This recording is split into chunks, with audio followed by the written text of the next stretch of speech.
আজ শ্রাবণের তৃতীয় সোমবার।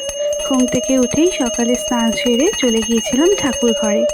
ঘি, মধু, চিনি, দুধ, গঙ্গা জল দিয়ে আজ বাবার মাথায় জল ঢেলে নিচ্ছিলাম।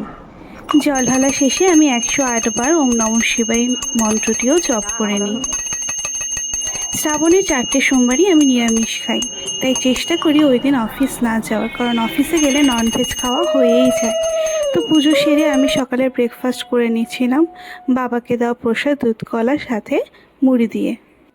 ব্রেকফাস্ট সেরে খুলে বসেছিলাম আজকের মতো দোকান জুকসা পার্ট, মানে অফিস নিয়ে বসে পড়েছিলাম।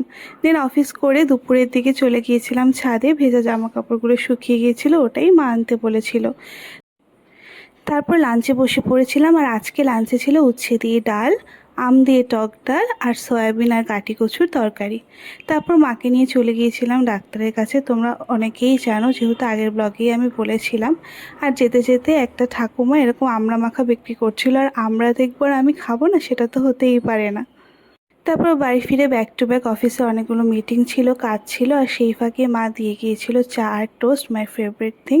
তারপর পার্পেল থেকে একটা পার্সেল চলে এলো।